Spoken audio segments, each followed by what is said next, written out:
पिला माने आज आम गोटे नुआ चैप्टर स्टार्ट करवा चैप्टर ना हूँ chemical thermodynamics. Okay so chapter भितर को जीवा पूर्व मु थर्मोडायनामिक्स रो वर्ड रो मीनिंग कौन सेटा कहूँ। शुण थर्मोर अर्थ कौन ना हीट बा एनर्जी और डायनामिक्स रो अर्थ कौन ना फ्लो बा मोशन। तो थर्मोडायनामिक्स पिला माने कौन ना thermodynamics is the branch of science that deals with energy changes taking place in all physical and chemical processes। तो पिला माने थर्मोडायनामिक्स कौन ना ये है गोटे साइंस रो गोटे ब्रांच जोटा डील करे जेमती हमर सब फिजिकल और केमिकल प्रोसेस रे कौन एनर्जी चेंज होउछ एटा थर्मोडायनामिक्स डील करे। तो पिला माने फिजिकल और केमिकल प्रोसेस कौन पिला माने देखो हमरा आइस आइसटा मेल्ट है कि वाटर होउची। ओके आइसटा वाटर हबो बा वाटरटा आइस हबो ये हेले गोटे गोटे physical process physical change. Okay तो केमिकल प्रोसेस कौन ना केमिकल प्रोसेस है गोटे बॉन्ड भांगिबो आ गोटे बॉन्ड फॉर्म हबो। ओके तो यही सब फिजिकल और केमिकल प्रोसेस रे कौन एनर्जी चेंज होउची एटा डील करे कि ना थर्मोडायनामिक्स। पिला माने हमें स्पेसिफिकली आज पढ़िबा कौन ना केमिकल थर्मोडायनामिक्स। ताले केमिकल थर्मोडायनामिक्स कौन ना ये हूँ थर्मोडायनामिक्स रो गोटे ब्रांच जोटा डील करे कौन ना कौन एनर्जी चेंज होउची केमिकल प्रोसेस रे। ओके तो chemical thermodynamics is the branch of thermodynamics which deals with the study of energy changes taking place in chemical processes। Okay तो आम एबे इंट्रोडक्शन देखिले कि कौन है थर्मोडायनामिक्स वर्ड रो मीनिंग थर्मोडायनामिक्स कौन आउ आम स्पेसिफिकली फोकस करवा केमिकल थर्मोडायनामिक्स उपरे। ओके तो पिला माने थर्मोडायनामिक्स रो एडवांटेजेस कौन आम कहीं एटा पढुचे ना पिला माने आम सब्सिक्वेंट क्लास रे देखिबा किछि थर्मोडायनामिक्स लॉ जेमति कि first law of thermodynamics second law of thermodynamics आउ जीरोथ लॉ ऑफ थर्मोडायनामिक्स ये सब लॉ में पढ़िबा। पिला माने सब लॉ सब आम यूनिवर्स रे जेते सारा फिजिकल और केमिकल रिएक्शन बा प्रोसेस सब अछि ए सब पई एप्लीकेबल। ओके आउ पिला माने आम थर्मोडायनामिक्स हमको आउरी हेल्प करिवो कोन ना गोटे केमिकल रिएक्शन टा हबो कि हबोनी गोटे गिवन कंडीशन रे गोटे रिएक्शन फिजिबल कि नहीं एक थर्मोडायनामिक्स हमको हेल्प करिवो कौन ना ए रिएक्शन टा हबो कि नहीं थर्मोडायनामिक्स हमको प्रेडिक्ट करी कहि देबो। सेमती जेते सारा प्रोसेस रे कौन एनर्जी चेंजेस रहउची थर्मोडायनामिक्स हमको सेतरे भी हेल्प करिवो। तो मु तीनटा एडवांटेजेस सेठी मेंशन करिची। It gives information about various thermodynamics law. It helps us to predict whether a chemical reaction will take place or not under a given set of conditions, and it gives information about various energy changes। तो पिला माने हमें advantages देखिले thermodynamics रो यदि advantages अछि तार किछि तो तार डिमेरिट्स थिबो तो तार लिमिटेशन सब कोन देखो पिला माने हमें जो थर्मोडायनामिक्स रे किछि प्रॉपर्टीज पढिबा जेमति टेम्परेचर प्रेशर वॉल्यूम। ओके तो मैटर ए टेम्परेचर प्रेशर वॉल्यूम। ओके आमे एटा को ओवरऑल देखू माने बल्क रे देखू आमे गैसेस स्टेट हो किबा एठी हो आमे एटॉमिक लेवल ले जाई किबा मॉलिक्यूलर लेवल ले जाई कि किछि भी डिस्कशन करिने ता माने आमे थर्मोडायनामिक्स रे जो जहां भी पढिबा that will be applicable for macroscopic system। Okay not for microscopic system माने आमे किछि भी एटम्स मॉलिक्यूल ए लेवल को जाई आमे किछि भी डिस्कशन करिबा नै हमर सब डिस्कशन कोन हबो ना बल्क रे डिस्कशन हबो जेमति आमे सॉलिड आमे गैसियस स्टेट पढिले। ओके तो गैसियस स्टेट आमे ओवरऑल गैस पे पढिले आमे सेठी एटम किबा मॉलिक्यूल्स ए लेवल को जाई आमे किछि भी डिस्कशन करलेनी। तो सेमती थर्मोडायनामिक्स आमे जहां भी पढिबा आमे सेही मैक्रोस्कोपिक माने बड़ सिस्टम रे पढिबा आमे मॉलिक्यूल किबा एटम एते भितर को जाई कि पढिबा नाही। ओके आ गोटे कोन it tells us whether a chemical reaction will take place or not under the given set of condition but doesn't tell us anything about the rate of the reaction। मु कहली thermodynamics हमको help करिवो गोटे reaction टा हबो कि हबोनी एटा predict करिवो किंतु तार केते रेट रहिवो तार पाथ टा कोन हबो ए डिटेल्स हमको थर्मोडायनामिक्स बतेबो नाही। तो आमे देखिले थर्मोडायनामिक्स रो किछिटा एडवांटेजेस देखिले किछि ता डिमेरिट्स देखिले माने आमे पूरा मॉलिक्यूल एटम ए लेवल को जाई कि किछि भी डिस्कशन करि परिबा नाही। ओके तो एठी आमे किछि वर्ड यूज कले सिस्टम सिस्टम कोन तो पिला माने थर्मोडायनामिक्स चैप्टर पढिबा पई आमे किछि इंपोर्टेंट टर्म्स मन रखिया पड़िबो। ए टर्म सब कोन कोन फर्स्ट टर्म कहली तुमको सिस्टम तो पिला माने सिस्टम कोन ना से system is defined as the specific part of universe or specified portion of matter which is under experimental investigation. पिला माने किछि नाही सिस्टम कोन धर सपोज मु गोटे ग्लास रे पानी नेली मु कहली मु एटा को बे स्टडी करिवि तो एटा हला मोर सिस्टम आकु छाड़ला परे बाहर जहा रहिला ताको आमे कोन कहबा ना सराउंडिंग तो ये सराउंडिंग आउ ये जो सिस्टम आकु जे सेपरेट करूची ताको आमे कहबा बाउंड्री। पिला माने देखो मु गोटे डायग्राम टी देइची मु गोटे बीकर रे पानी नेली तो ये बीकर रे पानी नेली एटा हला मोर सिस्टम ताकू छाड़ला परे बाहर जो रहिला ताकू आमे कहबा सराउंडिंग। ए सराउंडिंग और सिस्टम किए सेपरेट करूची ना ये जो हमर बीकर रो वाल ए बीकर रो वाल जो अछि चारि पट एटा सेपरेट करूची तो एटा को आमे कोन कहबा ना बाउंड्री बोली कहबा। तो पिला माने ए बाउंड्री अनेक प्रकार हेई पारे केमती एटा मे बी कंडक्टिंग माने मु जदी गरम पानी नेबी ए गरम पानी रो जो हीट एटा बाहर सहित एक्सचेंज हबो कि हबनी तो डिपेंड करिवो बाउंड्री ऊपर तो बाउंड्री में भी कंडक्टिंग हेतिबो किबा नॉन कंडक्टिंग हेतिबो सेमती बाउंड्री में भी रिजिड हेतिबो बा नॉन रिजिड हेतिबो बाउंड्री में भी रियल और इमेजिनरी हेई पारे। तो मु तमन को एक एग्जांपल देली आमे बिकर रे किछि पानी नेले एठी आमे ए बिकर पानी जो नेले आको आमे कोन कहिबा ना the contents of this beaker they constitute the system beaker को आमे कहले बाउंड्री अब बाहर जहाँ बाकी सब बाहर रहिला anything which is outside the beaker ताको आमे कहले सराउंडिंग। मु आउट एग्जांपल देली धर कप ऑफ कॉफी हमर ए जो कप भितरे जहाँ रहिला ताको आमे सिस्टम कहबा से कप टाको आमे कोन कहबा ना सराउंड हमर बाउंड्री कहबा ताको छाडला परे बाहर जे रहिले ताको आमे सराउंडिंग कहबा। तो सिस्टम सराउंडिंग और बाउंड्री ए तीनटा जिंस तुम बुझी पारिथिबो। ओके ताले पिला माने जो सिस्टम आमे पढिले ए सिस्टम केते प्रकार रे एटा बे देखिबा।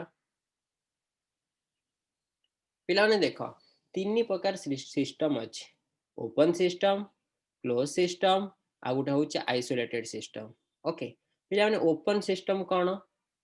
ओपन आर अर्थ देखो बुझी पारुथिबो देखो मु गोटे डायग्राम टे देली एठी कोन ना मु गोटे बीकर रे पानी नेली देखो ए बीकर रे जो हमें पानी नेले ए पानी टा को हमें बाहर को ट्रांसफर करि परिबा केना ऊपर किछि भी घोडणी नाही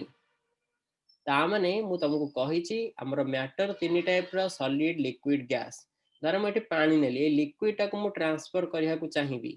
करि परिबी तामने मैटर ए सिस्टम भितरु बाहरी की सराउंडिंग रे तो ट्रांसफर करि परिबो माने सिस्टम रो तो सराउंडिंग को एठी मैटर एक्सचेंज करि परिबो।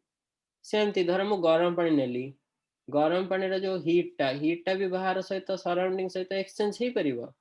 तो ओपन सिस्टम पिला माने कोन ना ओपन सिस्टम हैला से भलिया system that can exchange energy as well as matter with the surrounding। Okay तो देखो एग्जांपल देली धर कॉफी नेले आमे गोटे कप रे ओपन सिस्टम धर हॉट वाटर नेले गोटे ग्लास रे ओपन सिस्टम एठी तमे पानी टाको बाहर को ट्रांसफर करि परिबो माने एटा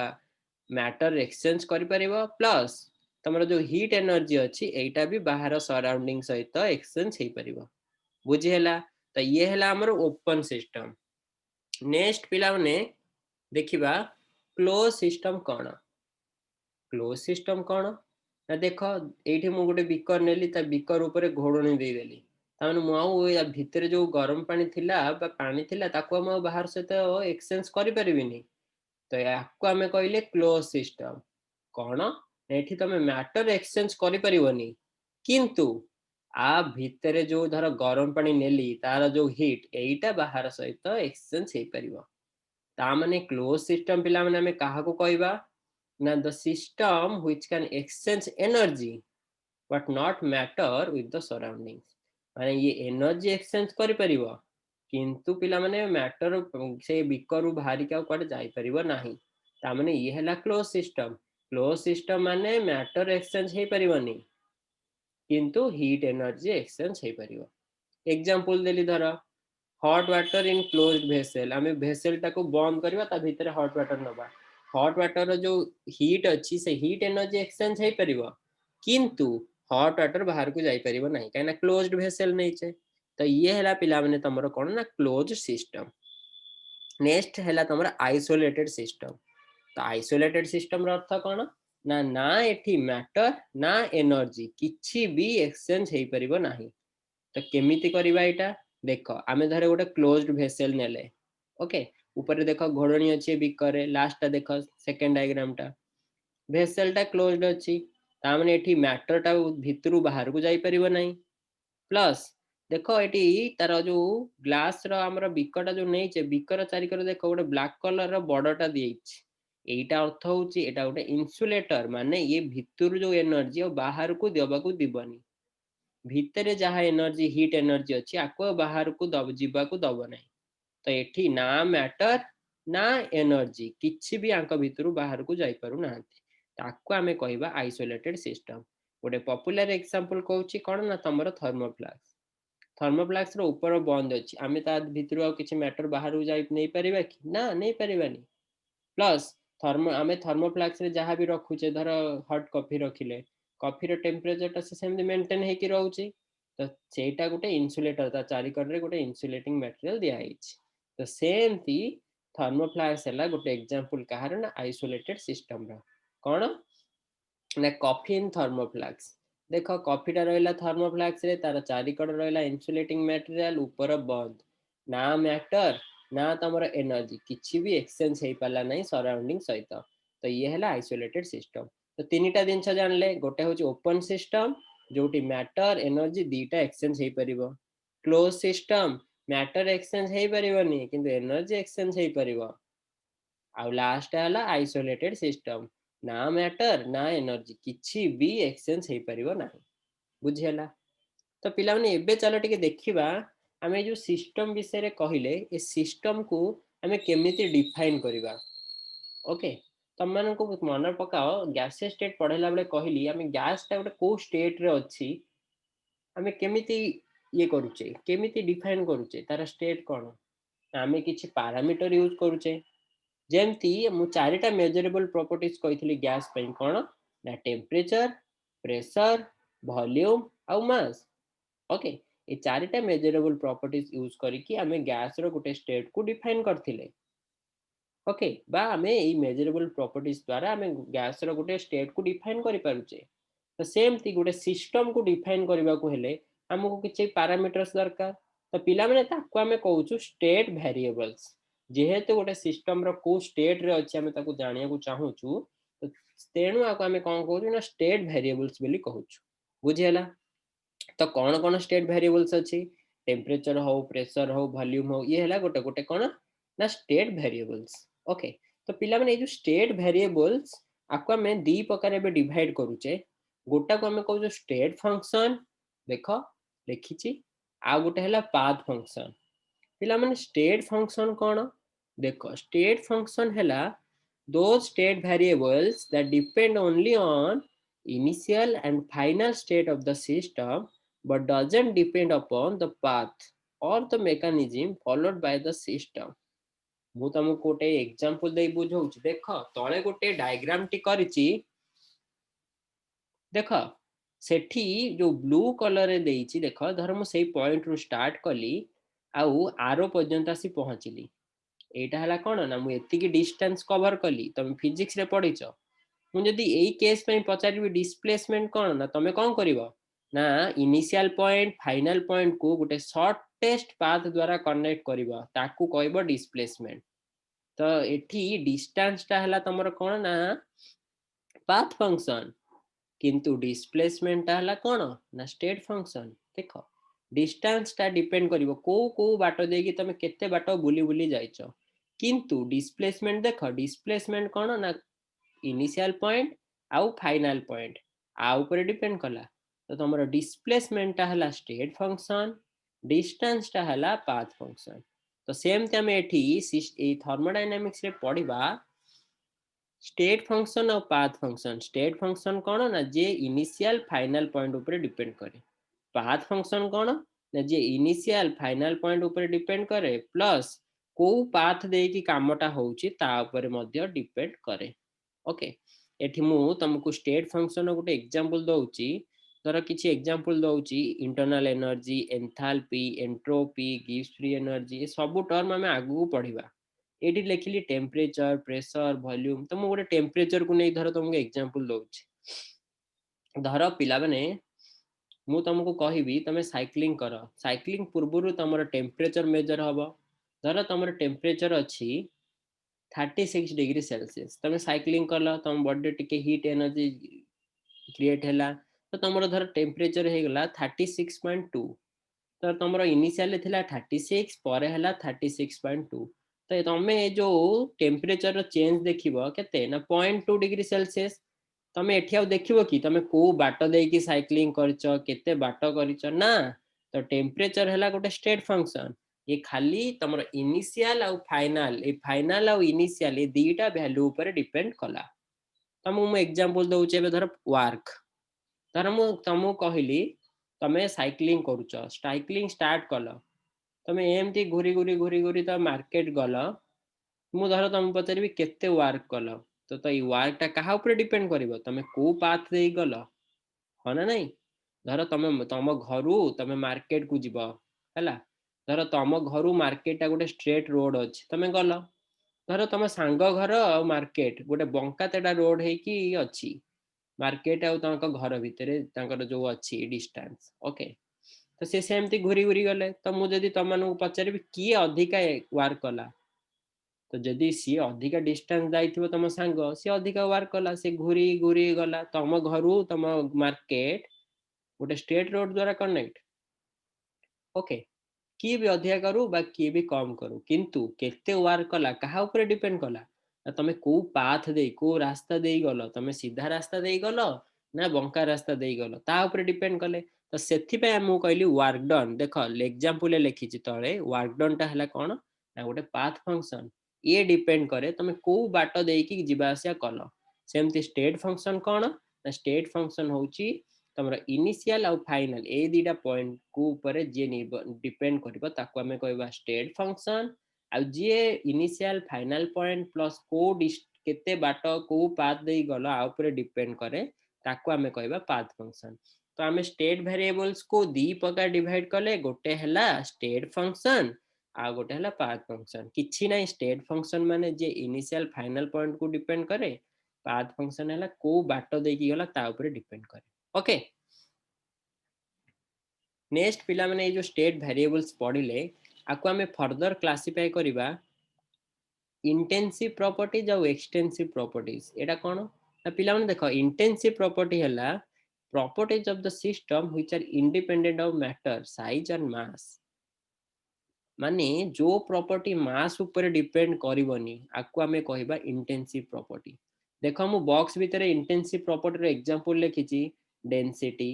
प्रेशर, रिफ्रैक्टिव इंडेक्स, टेम्परेचर। पिला माने टेम्परेचर धरम कहली मु धर तुम दी जनकर तुम सांगर टेम्परेचर पचारि नॉर्मल बॉडी टेम्परेचर, तुम कौन कह 37 डिग्री सेल्सियस। एटा डिपेंड कला कि तुमर वेट केते तुम सांगर वेट केते ना, तारे टेम्परेचर हैला कोन ना मास ऊपर डिपेंड कलानी। बुझा पड़ला। सेथि पे हमें टेम्परेचर को कहले इंटेंसिव प्रॉपर्टी। सेमती एक्सटेंसिव प्रॉपर्टी कौन पिला माने एक्सटेंसिव प्रॉपर्टी हैला जो प्रॉपर्टी मास ऊपर डिपेंड करबा, जेमती कि धर volume, number of moles, mass, entropy, enthalpy, internal energy, force, ये सब धीरे धीरे हमें पढ़िबा। तुमको एग्जांपल तुम आ भितर जानिछ का ना नंबर ऑफ मोल्स को। नंबर ऑफ मोल्स कौन ना मास बाय मॉलिक्यूलर मास, तमने ये मास ऊपर डिपेंड कला। तो एठी हमें दीटा जिंस देखिले, गोटा होची इंटेंसिव प्रॉपर्टी मास ऊपर डिपेंड करेनी, एक्सटेंसिव प्रॉपर्टी मास ऊपर डिपेंड करे। बस पिला माने एठी हमें किछि स्पेशल पॉइंट्स मन रखिबा ए इंटेंसिव और एक्सटेंसिव प्रॉपर्टी रो। पॉइंट नंबर 1 देखो मु तुमको कहली मास ऊपर जे डिपेंड करिवो ताको हमें कहला एक्सटेंसिव प्रॉपर्टी। धर मुझे मास डिवाइड कली वॉल्यूम द्वारा मास बाय वॉल्यूम मास तो गोटे एक्सटेंसिव प्रॉपर्टी वॉल्यूम भी तुम एक्सटेंसिव प्रॉपर्टी मु देख मास बाय वॉल्यूम दीटा एक्सटेंसिव प्रॉपर्टी को डिवाइड कली मते कौन मिलला गोटे डेंसिटी मास बाय वॉल्यूम कौन ना डेंसिटी ये हेबे हे गला गोटे इंटेंसिव प्रॉपर्टी आमे जदी दीटा एक्सटेंसिव प्रॉपर्टी को रेशियो कर दबा ताको आमे ताले मिलबो कोन हमको ना गोटे इंटेंसिव प्रॉपर्टी मिलबो पॉइंट नंबर 2 देख आमर धर मास अछि एक्सटेंसिव प्रॉपर्टी आमे ताको केमिति इंटेंसिव प्रॉपर्टी रे कन्वर्ट करिवा धर मु mass divided by unit volume लिख देली वॉल्यूम जगह रे 1 पुट कर देली मास बाय वॉल्यूम रे वॉल्यूम जगह रे 1 पुट कर देली तो मास पर यूनिट वॉल्यूम एटा को हम डेंसिटी कहबा मास बाय वॉल्यूम डेंसिटी तो डेंसिटी हे गला तमरा कोन ना इंटेंसिव प्रॉपर्टी बुझा पड़ला लास्ट पॉइंट देखो इंटेंसिव प्रॉपर्टीज हला non additive in nature but extensive property हला एडिटिव इन नेचर तो एक्सटेंसिव प्रॉपर्टीज कौन पिला माने देखो मु धर तुमको देख लिखिली मास धर आम वाटर नेले बिकर ए रे भेसेल ए रे वाटर नेले सेमती भेसेल बी रे वाटर नेले ओके मु धर कहबी भेसेल ए रे जहाँ वाटर अच्छी तार मास धर एतिकी भेसेल बी रे धर मास जहाँ नेली वाटर तार मास धर मु कहली m2 तो मु भेसेल ए रे धर कहली मास हला m1 भेसेल बी रे मास m2 तमे दीटा मास को मिसई परिबो आकु मिसई की कहबो ई हला टोटल मास धर मु कहली वॉल्यूम आर हला एति धर भेसेल ए रे मोर एतिकी लीटर अछि भेसेल बी रे मोर एतिकी लीटर अछि वॉल्यूम को तमे मिसई की कहि परिबो टोटल वॉल्यूम केते तो ये हला देखो मास मोल्स वॉल्यूम ए माने कोन गोटे एक्सटेंसिव प्रॉपर्टी ए माने मास ऊपर डिपेंड करंती तो एमान को आमे मिसई परिबा पिला माने तापर मु एग्जांपल दउछि देखो डेंसिटी मु कहली भेसेल ए रे डेंसिटी अछि ए धर डी भेसेल बी रे कोन डेंसिटी चेंज हे जिवो वाटर डेंसिटी आमे जनरली ए के भाबू ओके तो देखो ये सेम रहइबो तो इंटेंसिव प्रॉपर्टी को आमे ऐड करि परिबा नाही सेमती मु धर कहली भेसेल ए रे वाटर अछि भेसेल बी रे वाटर अछि आर बॉइलिंग पॉइंट केते बॉइलिंग पॉइंट तो वाटर केते केबे बॉइल हुए ना 100 डिग्री सेल्सियस रे मु कहबी कि भेसेल ए रे जो वाटर अछि से आउ कम टेंपरेचर रे बॉइल होबो ना ता माने आमे एटा भी रिमेन सेम आमे आक्वा मिसई परिबानी ना आमे एमती कहबा कि भेसेल ए रे वाटर अछि तार बॉइलिंग पॉइंट हला 100 भेसेल बी रे वाटर अछि तार बॉइलिंग पॉइंट हला 100 आमे जदि दीटा दिन को मिसई दबा धर दीटा को भेसेल रो वाटर मिसई दबा आमे कहबा कि 200 डिग्री रे बॉइल होबो ना ये सही 100 डिग्री सेल्सियस रे बॉइल होबो बुझा पड़ला तले बॉइलिंग पॉइंट हला केते बॉइलिंग पॉइंट को आमे जो कहूचे बॉइलिंग पॉइंट हला हमर गोटे इंटेंसिव प्रॉपर्टी बुझा पड़ला देन धर डेंसिटी मु कहली गैस भेसेल ए रे वाटर अछि आर डेंसिटी ए के भेसेल बी रे वाटर अछि आर डेंसिटी ए के मु दीटा को भेसेल रो वाटर के मिसई देली रे दीटा को भेसेल रो वाटर मिसई देली मु कहबी कि डेंसिटी ए के प्लस ए के 2 हला ना डेंसिटी वाटर ए के से ए के रहिला ताले हमें एठी देखिले इंटेंसिव प्रॉपर्टीज ये हला नॉन एडिटिव इन नेचर माने को हमें ऐड करि परिबानी किंतु एक्सटेंसिव प्रॉपर्टी हमें ऐड करि परिबा जेमती मु कहली भेसेल ए रे धर 2 लीटर पानी अछि भेसेल बी रे धर 5 लीटर पानी अछि हमें मिसई देले केते लीटर हबो 7 लीटर हबो एटा एडिटिव इन नेचर त हमें एठी देखिले एक्सटेंसिव प्रॉपर्टी हला एडिटिव इन नेचर आको मिसई परिबा किंतु इंटेंसिव प्रॉपर्टी को मिसई परिबा नाही तो पिला माने हमें आजिरो क्लास रे कोन कोन देखिले हमें आमे फास्ट इंट्रोड्यूस कले थर्मोडायनामिक्स कौन आमे स्पेसिफिकली फोकस कले कौन ना केमिकल थर्मोडायनामिक्स कौन आमे किछि नुआ टर्म सहित अक्वेंटेड हेले जेमति कि सिस्टम कौन सराउंडिंग कौन बाउंड्री कौन आमे केते टाइप रो सिस्टम देखिले open system close system isolated system आमे तापरे पढिले स्टेट वेरिएबल्स कौन स्टेट वेरिएबल्स को हमें क्लासिफाई कले स्टेट फंक्शन कहले पाथ फंक्शन कहले बा आउ भी डिवाइड कले केमती बा क्लासिफाई कले इंटेंसिव प्रॉपर्टी एक्सटेंसिव प्रॉपर्टी तो एतिकी सब बुझी पारलो thank you for hearing me